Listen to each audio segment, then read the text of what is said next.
All right, everybody, welcome back to another episode of Mainly Celtics. We've got a new guest on, Nolan Wood. Say what up to the masses. How's it going, Celtics Nation? Mainly Celtics.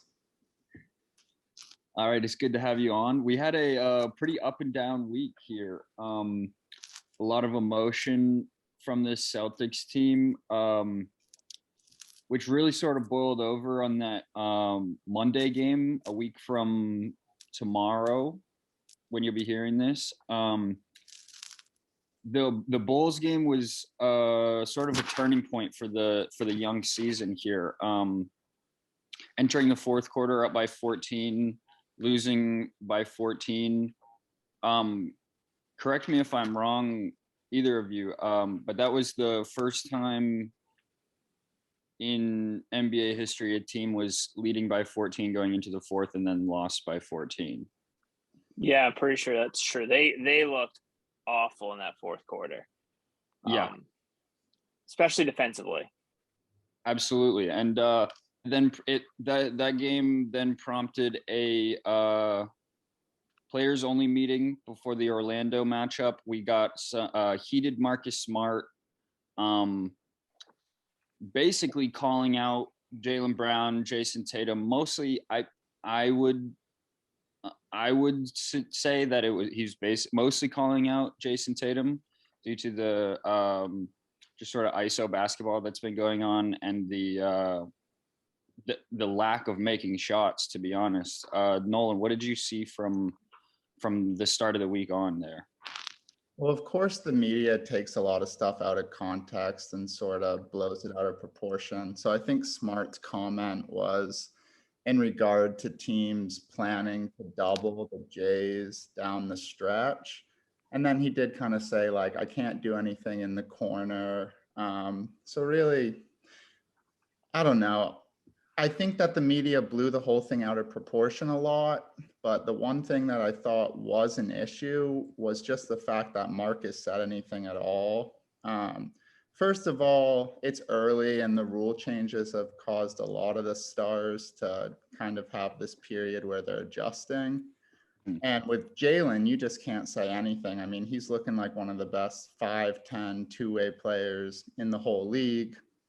And then when you just add Marcus's terrible offensive start and the fact that the Bulls had just put up 128 on us, and he's the defensive leader, I just thought it was a pretty stupid comment of him to make, but ultimately I think it's not a big deal in the locker room.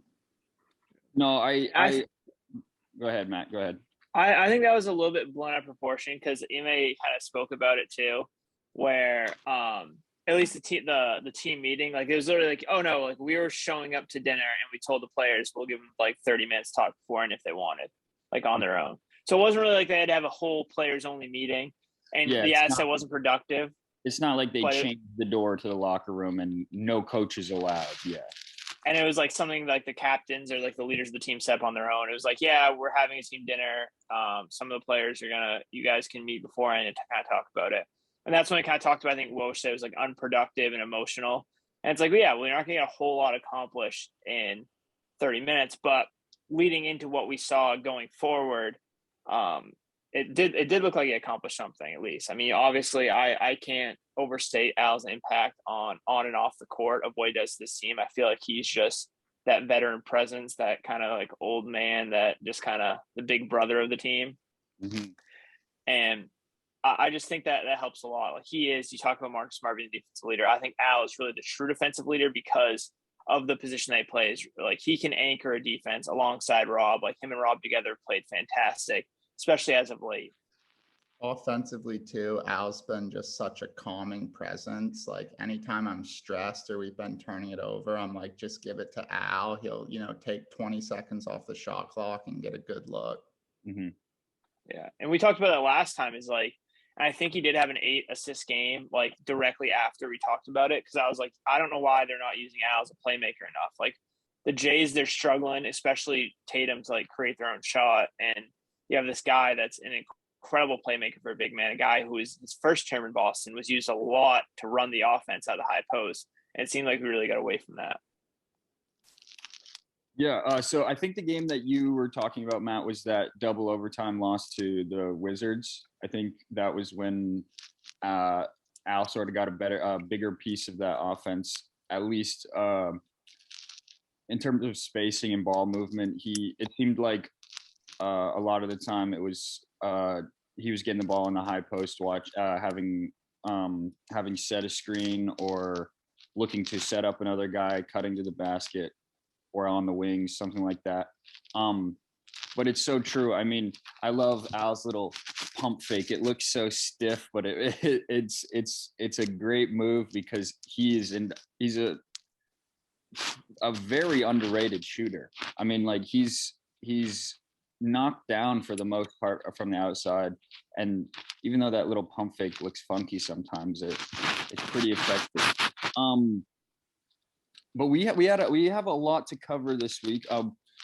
In talking pre-recording, we weren't going to go through every single game here. We do have 5 to talk about, and before the Bulls game, is that what you're saying? Yeah, before the Bulls game, we did have the double overtime game where we ended up losing to the Wizards. Do you have anything to say about that? It was over a week ago now. Yeah, that was also one that was kind of crazy how quickly, because they had like a 6-point lead like in overtime. Yeah. And all of a sudden with like a minute left, and then I like literally looked back and the game was tied with like 20 seconds. I was like, how, or they're going to double overtime. I was like, how did this happen so quickly? Like how did it go so bad so quick? Yeah, I think in that game they didn't score for the last like 2 minutes of overtime and all of double overtime. I think they were scoreless for like 7 minutes and change. Which is no that Montrezl was having a career with 2 games in a row. Yeah, exactly. I think he was really, I'm kind of glad he did that. He's kind of eaten us up twice already this year. So I think it kind of showed Ime that we can't do this switch everything defense. And it seems like last couple games that he's begun having the centers drop a little bit more, so they're not getting those mismatches on the offensive boards where guys can eat them alive like Montrezl. Mm-hmm. Kuzma shot confident and well too, and I'm typically not a big fan of Kuzma. That was just frustrating to lose both to the Wizards.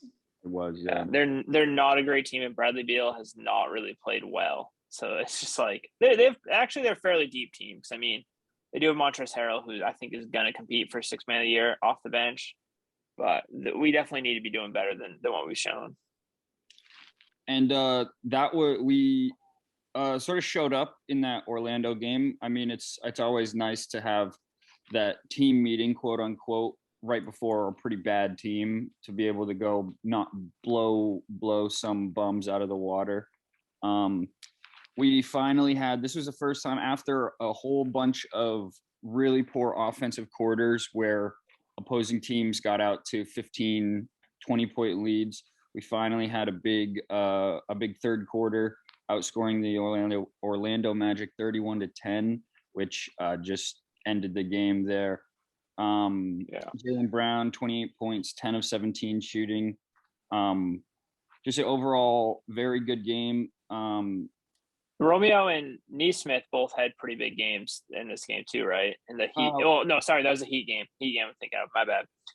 Yeah, no, I mean, the bench points I'm counting right now, 12, 18 bench points. So, I mean, out of 92, it basically not really that great. No, Schroeder only had 8, and he didn't shoot great that game, but he passed the guards. Like, he was up in Cole Anthony and Suggs Grail. And it's so early to say it felt like a must win, but man, being down 2 at the half, it felt scary. And Schroeder is just a pest on defense. Like I never liked him, but it's one of those guys where if you're facing him, you're gonna hate him. But then when he's on your team terrorizing the other squad, you start to like him. Yeah, I saw a statistic that was basically highlighting the fact that Steph Curry was one of the better two-way defensive guards, but it did have, unlike the top 3. Did you see that, Matt? Yeah, it was just net rating, which is like not the end-all be-all stat by any means for defensive players. But Yeah, no, Schroeder, he's great, especially when it's like when he has to guard a quicker guard, he's picking up a lot of guys like full court. And like you said, Nolan, that's a perfect word describing the pass on the defensive end. I bring up that net rating because out of the top 10 guards in the league, the Celtics had 3 on that list. Marcus Smart, Jaylen Brown, and as you just said, Dennis Schroeder. 3 of the top 10 net rated guards for the two-way. That's a positive sign, especially with just year in, year out, hearing how the Celtics focus on defense, whether it be Brad Stevens' methods. And now we see Ime's sort of rotation and things like that. It's good to see that the on-ball defense has improved. And I mean, this team has looked a lot better this week. This was a very outside of the fourth quarter in the Bulls game and the last shot last night, which we'll get to from Luka. I mean, this team has looked like they've been one of the better overall composed teams in the league. And it's a good sign looking forward. Go ahead. I think they jumped from like 25th in defensive rating to 10th just after those 2 games against the Magic and the Heat. Mm-hmm. So I don't know. I think it may have slipped like a spot or 2, but I'm still pretty sure they're top half the defensive in the league for defensive rating. So I think that's something we're going to continue to see going forward. I think they've started to kind of figure out what their identity is defensively and how to play within a system. They held Orlando and Miami under 80, and not to jump ahead. Yeah. Holding Dallas to 107, that's a winnable score. High-powered West Coast, high-pace offense on the road. 107, that's really not bad either. So good week defensively. Absolutely. They also held both, I think, the under like 35% shooting from the field, which is just incredible. I think it was the first time they did that in like 9 years. That run in the Orlando game was getting crazy for a second. I think it maybe 19-1, or was that last night? And they had like a 6-minute drought of not scoring the Orlando did in the Orlando game. Like they had a long time without getting a bucket. Yeah. Orlando shot 32%, 21% from 3. And I'm pulling up Miami right now. Miami shot 34% from the floor and 22% from 3. So it's incredible. That's great defense. They're arguably the best team in the East right now. Yeah. Sports Center will tell you that. But, so we also didn't see Josh Richardson in the Miami game, which was I think Neesmith got the opportunity, and Neesmith showed out, and he looked really good. Looked like he earned himself some minutes. Also, Romeo was out during the Dallas game too. But just looking at their lineups, they've pretty much gone with a 9-man rotation for most of the year. Mm-hmm.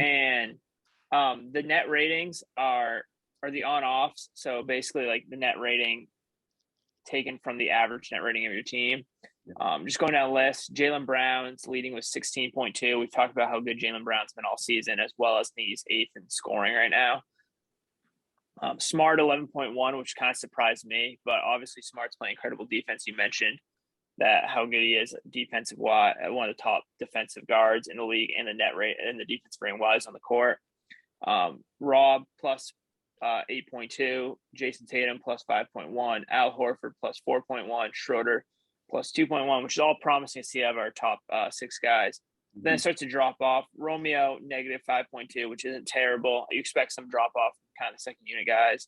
Grant -9, not great, not terrible. But then you have Josh Richardson, the last guy that's really played significant minutes, and he's at negative 18.8 for his on-offs, which is not being more than twice as bad as the next closest player who's in the rotation. That's not a promising sign. I think before last night's game, most of Celtics Nation, I'm sure all 3 of us were ready to send that guy to the fucking moon. He played well last night, but I don't think he fits like the manta of the team. And Scal kept saying he's confident, and he is a confident scorer, but he's also a risky player. you cannot have him, Smart, like, and they're gonna do it a lot. Like, you want him, Smart, Schroeder on the court at the same time, but like he hasn't looked as good defensively as I think I had hoped, and I think a lot of people had hoped. And offensively, he's not really a good shooter. I think he's shooting 33%, which is pretty average for his career from three. And he really doesn't have the ball in his hand enough to show off his playmaking, and it hasn't really impressed me when he has had the ball in his hand. I just don't really see what benefit he has, especially over Neesmith, a guy that obviously really struggling this year from three, but second half of last year shot 38%. Like, that just seems like a more valuable, and he's bigger than Richardson too. I think at least weight wise, they might be the same height, but a little bit more physical as well. All right. I've got Richardson's stats right here just to talk about. 22 minutes a game, shooting 44.5%, 33 from three, averaging 2.5 rebounds and assists, half a block, half a steal, and 7.5 points. Yeah. And like his percentages aren't like terrible. Like 44.5 is not like terrible, but it just feels like when he's on the court, like teams aren't really scared of him. He kills the spacing. Like, without the ball in his hands, he's not. And that's where I think the big difference with Neesmith. And I do think Neesmith's shooting will eventually come around. Like, I just don't feel like most teams see him as a threat. He's just kind of there. And defensively, like I said, like he's not making the difference for him not to be a threat offensively. I'm also really surprised we didn't see Jabari last night. I don't think Jabari got into the game at all, did he? He didn't get into that. He didn't get into the Orlando game, I don't think. Either. Yeah. Well, like I get it sometimes, but without Jaylen Brown, like it seemed like they really needed some offense with Tatum off the court. So I'm really surprised they didn't show some Jabari minutes there, especially being a little thin at kind of the forward position. Jabari's been very good this year. I've been pleasantly surprised and would love to keep him around. Even I think he signed a 2-year deal. Did he really? I think he signed like a 2-year like minimum or 2-year like second year's not guaranteed or something like that. But I'm backtracking a little here, but in that Celtics game at Charlotte that I got to go see, Jabari in the first half just kept them alive with that 5 jump shot. But he's tough, hard out there. So some more pro Jabari stats. There's only 4 guys on the Celtics right now shooting better than 33% from three, which is very concerning. One of those is not Jason Tatum. It's Jabari, Grant, Romeo, and Jaylen. I think Jaylen out of those 4 is shooting the worst at 39%. So you have Romeo, Grant, Jabari all shooting over 40%. I think Jabari's leading the pack. He's shooting like 6-7% on very few attempts, but still. Grant's the same way, and Grant's cooled off over the past 2 games. But I think the hot start, what was it like? You shot like 7 for 11 over the first 3 games or something from three. Yeah, and he's like still not shooting bad. I think he's still in the 40s. Like if he's able to just shoot 40% on open threes, like he's never going to be a guy that's sniper. It looks like he's a lot better when he has time to shoot. So he really does need to be wide open in order to be a consistent shooter. But if that's the role for him, like that's what we were complaining about last year. It's like he and Semi were wide open taking these threes and still shooting 36%. So if he can even uptick that a little bit to like 40, like close to 40 throughout the rest of this year, then I'll be pretty happy to see that. I'm so glad I haven't thought about Semi Ojeleye in a while. Yeah, I know. I'm sorry to bring that up. I was about to say when we were talking about Richardson, it feels like every year there's like one person we really hate. And I was like, I feel like last year's probably Semi, and this year I think it's definitely Josh Richardson. One more stat that you kind of mentioned, Grant. I guess I was mentioning Grant, but Grant and Romeo, like what also helps them is they're both taking like 70% of their shot attempts from like the corner three. A little bit like shorter. They're a little bit shorter, and it's a high percentage shot, and they're just kind of there to kick out in the corner. Like that's just the role that they're playing. And I think it's been very beneficial to this team. I think that these role players really can step up and knock down the open threes, and not to give Smart any credit, but Tatum, when like these guys start recognizing the doubles just a little better, because a lot of times I feel like the pass is just a half second off, or the rotation is just barely beating us there. I'm optimistic though. We needed this 2 out of 3 this week, and I think the kickouts will be there. Yeah, we sort of glossed over the Miami game, but that was a A huge win. huge Yeah, win. best team in the East at the time. Absolutely. And I mean, I still think Chicago and Miami at the moment are the two best teams playing in the East. I mean, Philly just beat Chicago last night, but playing back to back against those guys and being in the game really should have won both. Besides a historic defensive fourth quarter meltdown. But the Miami game was incredibly fun to watch. I mean, Nolan, you and I were we were talking during that Chicago game, and before that meltdown, like I said, we were like, this is the most fun we've had all season. Like, this is what we wanted to watch all year. This is good ball movement. This is role players hitting shots. This is Jaylen Brown playing like a monster. It's something that we were really looking forward to, and we then got to see it again against Miami. And have them actually close it out that time. Exactly. Yeah. Right.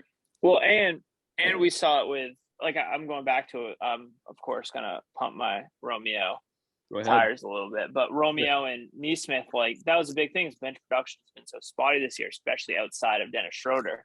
And like, I'm pretty sure that game, both I think Neesmith and Romeo combined for like 25 points or something like that, which is huge. Like, if those guys consistently hit their shots, like, that makes a huge difference if they can provide offense. But it looks like they've both taken significant leaps, like we saw in the preseason.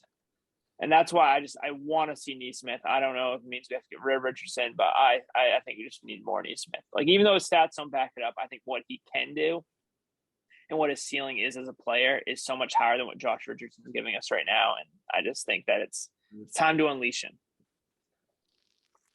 Yeah.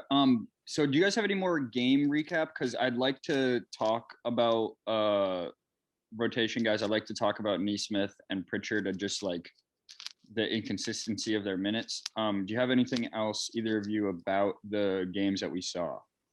Just what the Heat game, the bench production was so good. If Schroeder, Neesmith, and Langford are around 40, like, we're gonna win a lot of games. Combined, of course.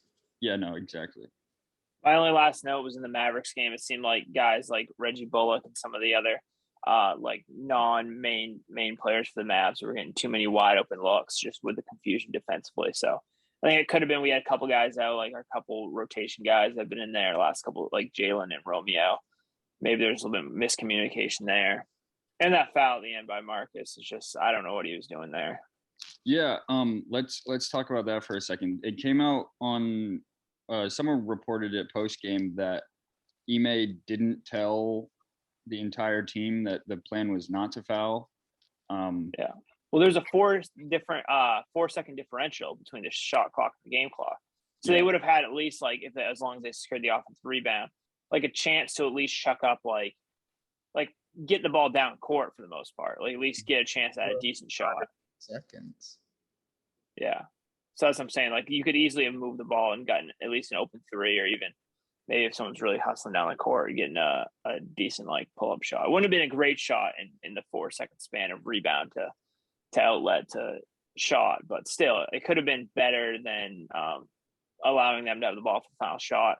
And Luka made an incredibly tough shot. There was like 3 guys in his face. The defense there was all you could do there. He just hit it like a step back, fade away, like running 3 in the corner. So it's kind of just like, whatever. You just got to take that. I want to say when Marcus committed that foul, the shot clock was at like 5 or 6 too, and he was like pressuring Luka up the court. So it really was a big mistake because you probably get a lower quality shot, even though that was incredible, and an extra possession. So because they were inbounding it from like half court, right? So like they would have had it. Yeah, it would have taken them a little bit. I knew there wasn't a ton of time left on the clock. They would have had to at least get up a shot fairly quickly after the inbound. Big highlight, though, Tatum finally breaking out a little, 6 for 8 from 3, 32 points, 11 rebounds. Yeah. We need Tatum to be a superstar. And Jaylen in this game, too. You know, it's tough on the road. Yeah. And one more thing it's not really game recap wise, but a lot of guys, especially like Tatum and Smart, like it's not their shot selection is bad. I saw that their stats, like I think Smart was shooting under 30% on wide open threes. So it's just he's missing shots. Like I feel like his shot selection's been better this year. He just cannot seem to hit open shots, which is tough. So hopefully that tricked us last year into believing he could be a good 3-point shooter. Like that was 2 years ago. I think that was 2 years Oh. ago. We had the 36% season, mhm. but still, yeah, not too far in the past. No, 2 years ago. And this was a point I wanted to bring up before when we were talking about the players only meeting. 2 seasons ago was like 13 months ago. It was like just over a calendar year. It was just over a calendar year. And it's been forgotten now because of that fact that it was 2 years ago. But in the bubble, there was a massive, another confrontation between Marcus Smart and Jaylen Brown against the Heat in the East Finals.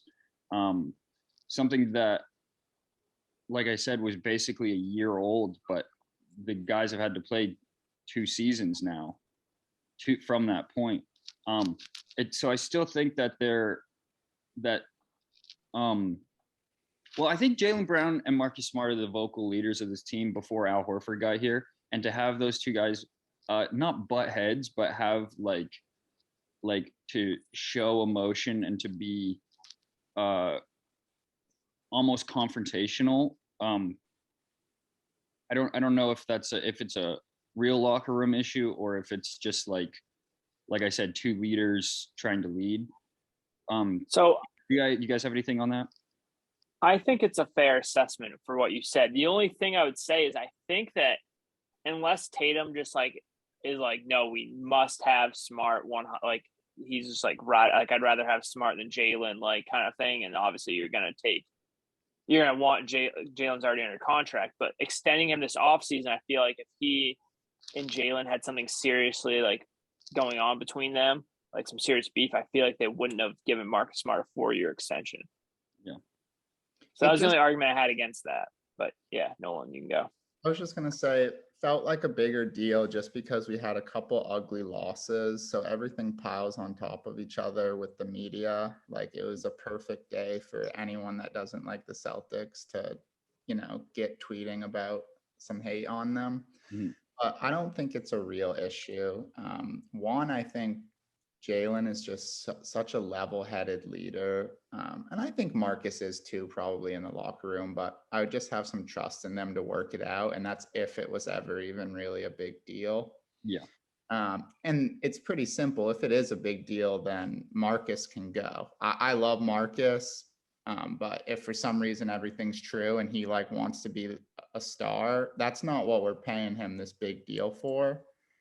It's to be that lockdown defender. Yeah, hit his open shots, but we need Tatum and Brown to be the stars. It's also to be a captain, like to be the locker room leader, the off-court leader. That's why I didn't like it, because I knew it wasn't really a big deal, but it's like, why say anything? In my view, the only mistake was Marcus saying anything to the public, but they had just blown a big lead and, he had a moment of weakness.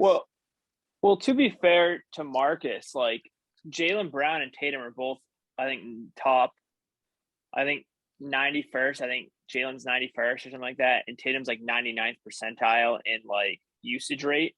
So those guys are like really like, and I think Ime, like he was very, very heavy on, no, we need ball movement. We want to be like top of the league in assists. And it's very hard to do that if your top 2 players or have the ball in their hand that much.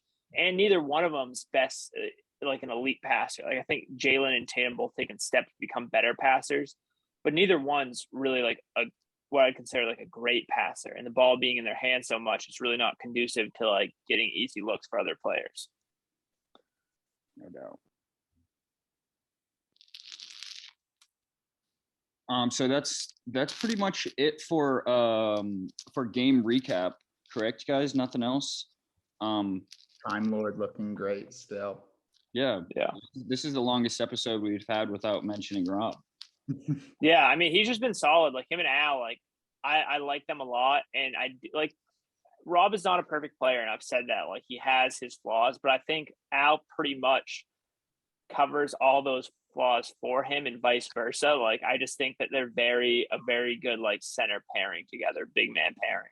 Yeah. And I think the mentorship of Al is going to become a huge thing down the road in Rob's career, because the athleticism is just ridiculous for Rob. And if he can get Horford's, finesse and skill and footwork, it would be crazy. Rob, I still think, all-star center. Mm-hmm. Yeah. I mean, he's got I just like his usage rate's way down. His scoring though is his scoring's up. I don't think his average is like per minute. His field goal percentage is still like 72%, which is just like bonkers. It's not an anomaly anymore. It's like he's taking like 10 shots a game and he's dunking 7 of them, or probably less. That's just like that's just his career now. Like, he's a career 72% shooter, but no, he's a low usage player. The ball's been in his hands a lot less than it was last year, which I think is a lot of reason why we haven't seen his passing really shine like we thought it would in this. What was it? This is his 4th season this year. I really thought to see him more as a passer this season, but he's still just like, he catches the ball, he dunks it offensively. The ball is not in his hands very long. He moves without ball, which I think is great for, like we were just saying earlier, with 2 super high usage players to play alongside of. You can't have then another guy that especially a center that demands the ball in their hand, like doing post-ups and stuff. You're going to have 2 guys that are going to dominate the ball like the Jays do. And I think even though we see him just catch lobs and rebound the ball and put it back in both the Miami game and the Chicago game, we did see him take 14, 15 footers and make both of them. Like, I think he's taken, like, in both those games, I think he took 1 jump shot and buried both of them, like outside the key, like a decent jump shot, like something I wouldn't make, like something that look all right too. I think he was 2 for 5 last night, but they looked good. They rimmed out. Mm-hmm. He's also, I'd mention, he's shooting, like you said, he looks like he's making shots. He is 4 for 9 this year on mid-range, which is, for him, it's all shots between 3 to 10 feet. But just expanding that range just a little bit, he's shooting 4 for 10, which among big men is 59th percentile. So a little bit above average for centers. Mm-hmm. So, yeah, he's expanding his range. He's not terrible for number is probably also skewed by guys like Mo Bamba, like guys that are putting up 4 threes a game, like things like that. That number, he's probably. Well, that's just on for short mid ranges. Overall mid range is still 57th percentile, but he's only taken 1 shot outside of 10 feet this year. Okay, all right. But still highly effective, which is good to see. Yeah, absolutely. Okay, so you guys, what did you want to move? I feel like you said any final thoughts. We've been going. Yeah, we were just wrapping up some of the game recaps, stuff like that. And I know we got into a little bit of the media drama. I know Nolan and the fantasy basketball boys were talking about a potential debate between Jaylen Brown and Jason Tatum. I don't know, Matt, if you had any thoughts on that, or Nolan, if you wanted to maybe start, like give your point of view, because I know it's the start of the season has been rocky for Jason Tatum and been electric all-star caliber from Jaylen Brown. I figure it's probably just like it's probably an overreaction to even have this debate between the 2 guys, but it's warranted, I believe, at this point. Yeah, I agree. At this point, it's a little of an overreaction, but with Jaylen playing so well, the big thing for me is how the league values the 2 guys. So I love both the Jays, and I don't want to trade either of them. But in a hypothetical world, I would probably rather move Tatum just because he's viewed on this level with, Luka, Trey, top 5, top 10 player, whereas Jaylen Brown really just hasn't gotten that recognition yet. But to Tatum's defense, I mean, you look around the league, other guys like Harden too, they're reverting back to the physical NBA, it seems. And these guys like Harden and Tatum that were getting 12, 13 free throws a game, they kind of started playing the same style and just quite simply aren't getting the calls. They're not getting the little hand fouls. So I think it's just an adjustment period. That's why last night against Dallas, it helps when the threes are hitting, but Tatum was getting to the rim, doing some nice finger rolls and tough finishes. I think they're just adjusting. So ultimately, I'm still going to say Tatum's better, but I love them both. And I would rather trade Tatum if I had to because of value. So I agree with the points that you were making. One thing to note, like he's never been a big free throw guy anyways. He's never been a guy that's really been able to get to the line, but he's never been a good finisher around the rim. But this year it's really bad. Usually he's like at like 60, 61% around the rim. This year he's at 50% at the rim, 0 to 3 feet. And that's 7th percentile in the NBA among forwards. So that's really bad. And that's been his biggest concern because from mid-range, he's the 50th percentile. From three-point range, he's 45th, which isn't good, but it's not bad. He's just been awful around the rim, which is just a cause for some concern. It's crazy to think that your best player, your all-star starter, your Olympic starting forward is bottom 10 at making layups, like blowing bunnies, like just – and when he gets to rim, it just looks weird, you know, like – the angle on his layups, like off the glass, is just strange. It's like it's very forced. There's too much power, or even like it just looks weird.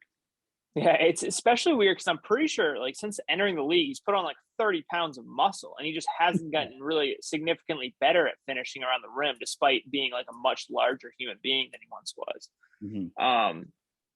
No, but how I view them is, so I view Jaylen as a top tier number 2.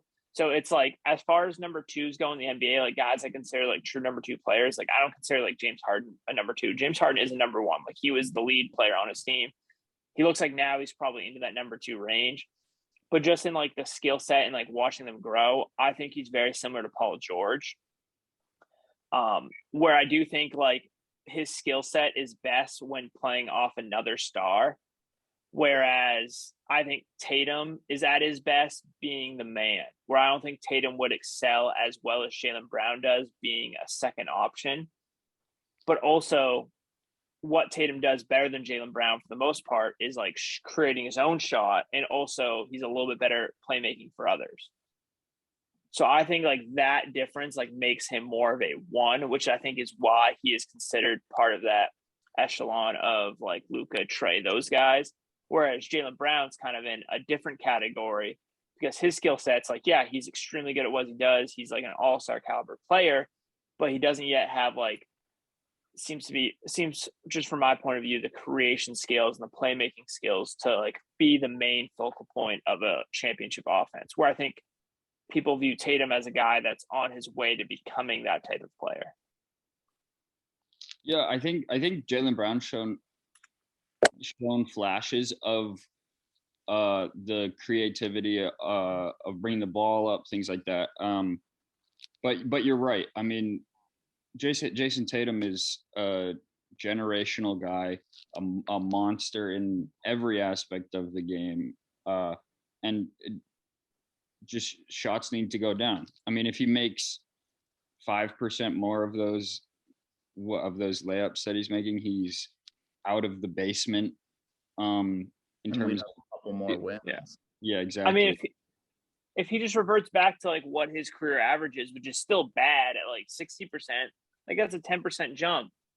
Just looking at it, he shot 56, so he's 20, 56, 50%. So if he wanted to go up 10 points, you just go like have to make 6 more. So if he was just 34, throwing like 12 more points a game for him, like, or not 12 more points a game, over the like an extra point a game, his percentages look a lot better. And that's just like still being a below average finisher on the rim. So I think that's not asking a lot for him to revert back to the mean in that category. And last night was a right step in the right direction, despite it being a loss. Absolutely. Yeah. It's weird because he was it game one. He had what, like 46 points. It was like, no, that was Jaylen, but it was like one of the first 3 games. He had a huge game, and then he had a drought just right after that. See. Yeah, and there was some stat about like a duo both scoring a 40 burger in the first 3 games. I don't remember what it was, but it hadn't happened in a while. Yeah, it was the correct me if I'm wrong, Maddie, the 5th time since like 1950 that in the first 5 games there was a combination of teammates scoring 40 points. Yeah, it was some wild stat like that. I did remember seeing that, but so it looked like, oh wow, because but also I feel like he usually does struggle. So I feel like every year we have this debate right around the All-Star break, who's better between Jaylen and Jason. And then once the All-Star break hits, Jason seems to just hit another level. Mm-hmm. So I feel like he usually has pretty slow starts. So I'm also like not too concerned about it. I could probably look up his splits right now if I want to not be lazy. So I'm going to do that right now. Do you guys have any other thoughts about the Jays? Just about the Celtics in general, you said last year. We started slow last year too. Jaylen had COVID and missed a bunch of games. I don't remember how much, but a slow start. This week was big for me in terms of like my anxiety. I just kind of took a deep breath. I'm like, we're going to be all right. We beat Magic at least. It would have been just huge to pull that comeback off against Dallas, but still a good week. And what is it, 3 days till Toronto? I believe so. Let me pull it up here. You know where that game is? Yeah. I also have his career splits too, his pre and post All-Star splits, which are very interesting. So pre All-Star, he's career 18.7 points, 6.3 boards, 2.5 assists on 44.5% from the field, 38% from 3. Post All-Star break, he's playing literally like the same minutes. 21.4 points, 6.4 boards, 3.2 assists on 47%, 41.5% from 3. So it is a significant like bump once he gets that after the All-Star break. Which we need him to revert to that. I think the entirety of this this first however many games, what is it, 10 games, first 10 games, the statement that could really sum it up for the most part is this team just needs to revert back to the mean. This team needs to have, the water needs to find its level. The Celtics need to just get back to playing good basketball. Players need to get back to making the shots that they're supposed to make. I mean, it's just come down. Everybody says the NBA is a make or miss league. And I mean, the Celtics have just missed more than they've made. I mean, that's why they're sitting at 4-6 when they could be 6-4. They could be 7-3. I mean, they could have won last night. They could have beat Chicago. They could have beat Washington at least once. Like, it's just like we said with Tatum, even finishing around the rim. I mean, if they get even 10% more of what they should be making, then that right there could be a 3-win swing, which is, it's promising, but it's also frustrating that they haven't done it. Like, you know, like that. I think that sort of encapsulates the entirety of, you know, like you said, Nolan, you sort of got less anxious this week, but I mean, we're still like firing off messages to each other, like, fuck this guy, you know, like. I think this stretch coming up is going to be important. Once again, it's so early, but we've got, I want to say, Raptors, and then 2 of the next 3 after Toronto, I believe, are both Cleveland, and then maybe it's Lakers. We got Milwaukee somewhere in there. Yeah, Milwaukee's after the Raptors, then 2 with Cleveland, and then we play the Hawks and then the Lakers. So if we who neither team is 4, it'd be nice. Yeah, and neither the Hawks nor the Lakers have got off to very good starts this year either. So the Bucks as well. The Bucks are 4-5. Yeah, the Bucks are been. AD will play against us though. Yeah, Chris Middleton will score at least 30, so that's almost a guarantee. Oh, something we didn't talk about with that game last night. Jaylen Brunson is the the newest Celtics killer. I mean, he's so good. Yeah. I agree. I think he's a good ball player. The game before, he had 31 and 10. He had a double. He and Brogdon are the most confusing cases. Like, wait, so this guy won multiple titles, or like won a title, also won like National Player of the Year, and like he's going in the second round. Yeah, right. Like those are two guys where it's like, why? Like I get they're 4-year guys, but it's like it's the age thing, like you said. But a couple of them, just there's this tendency to think when they're older, they played for those like what Big East schools. I don't know, but then it's just confusing. Well, guys with those resumes seem like they always pan out. Like 4-year guys that like win championships and win like Player of the Year awards. It seems like, I mean, we have one in Grant who was like very similar. He wasn't national, but he was SEC. But it seems like those guys just have high floors for the most part. And it's like, why, if you're not especially think about most teams in the back end of the first round, their team's like ready to compete anyways. Like, why wouldn't a team take him at the end of the first round? Was he a second round pick? I'm pretty sure he was. Mm-hmm. But it seems like teams in the back end of the first round want to compete for titles would want a guy like that on their team. When it was just Luka in between Schroeder and Marcus getting up in his grill, we were able to sort of make the offense malfunction for Dallas a little. Luka got pressured in that third and fourth stretch where he had a couple passes where he just threw to the crowd. But then when Brunson came in the fourth, it's just obviously Brunson's nothing like Luka, but it was two guys we had to worry about that could control the pace, create shots, etc. I mean, we saw it last year with Milwaukee, like, and the Suns, like the teams that made it the furthest and the team that won it all had 3 guys that could create their own shot and could like handle the basketball pretty comfortably. And like that makes a big deal. Like having guys like you said, Brunson, having 2 guys on the court that can control the ball, control the pace, get good shots for others, create their own. Like it makes a huge difference. Mm-hmm. And then do we have any more thoughts or any more we wanted to get to? Big stretch coming out. Yeah, there's gonna be a huge stretch.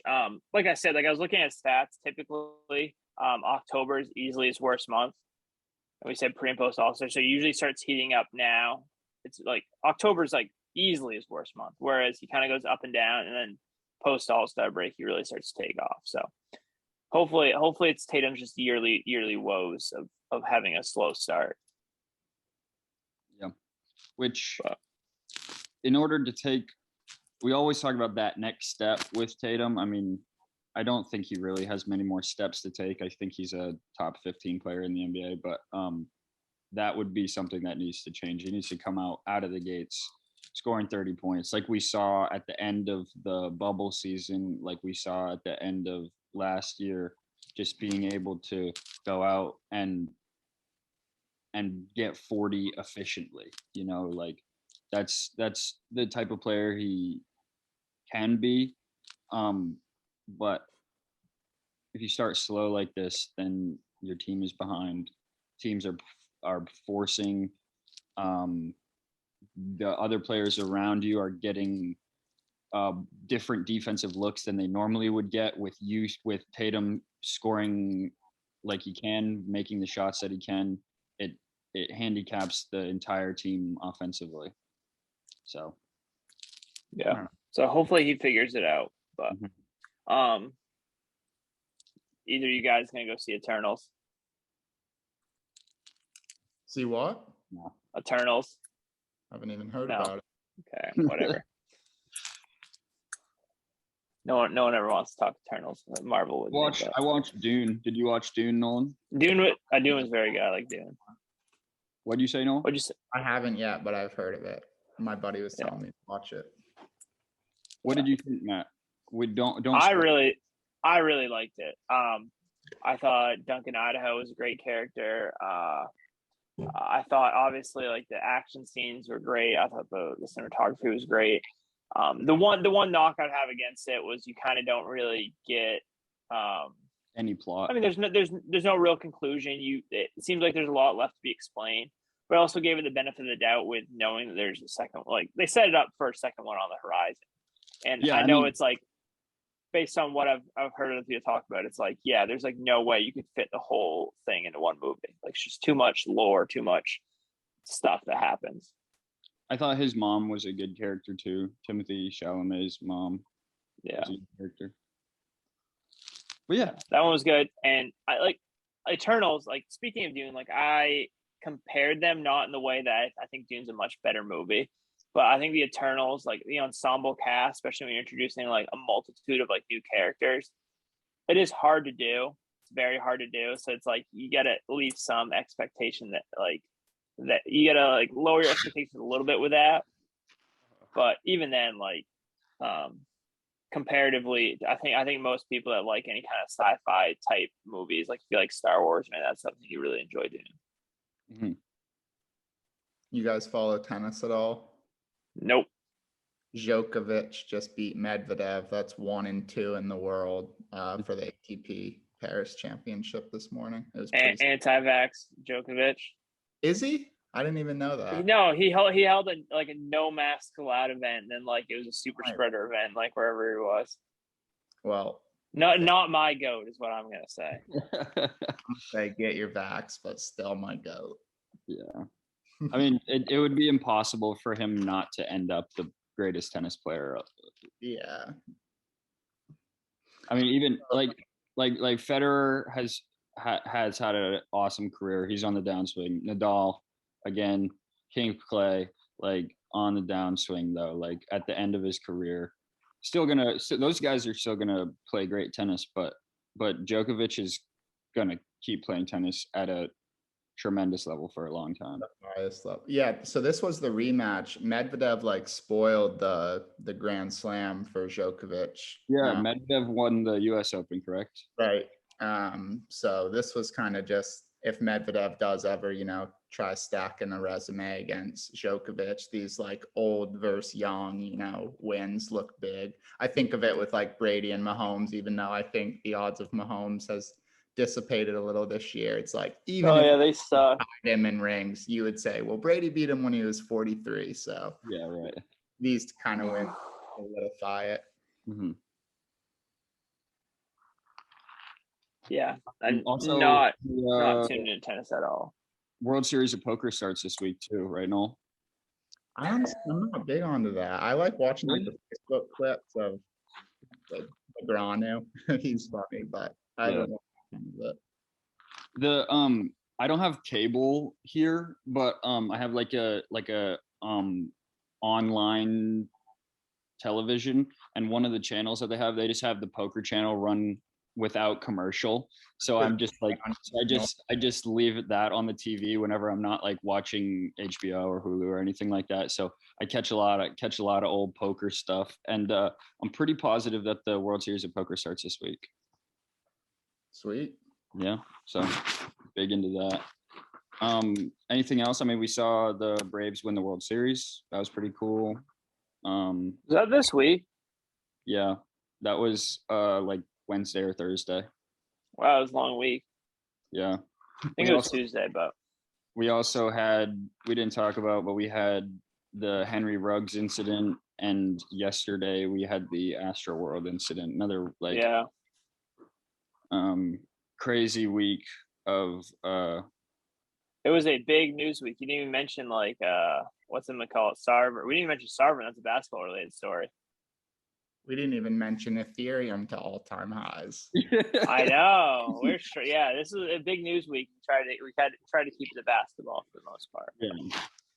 There's a lot of stuff going on this week outside of our Celtics world. And the clocks were pushed back an hour today too. So. Oh yeah, last night screwed me up because I was like, I got home from work at like 12:45 or 1, and I was like, I'll go to bed at 2. I'll stop watching YouTube. I'll do this, and then I look down at my phone and it's 1:03 again. I'm like, God damn, I guess I gotta stay up till 2. It's 1:03 again. Yeah. All right, that was nice. Nice to get an extra hour, but peace out. Yeah. Appreciate you coming on, Nolan. Thanks for having me, guys. Absolutely.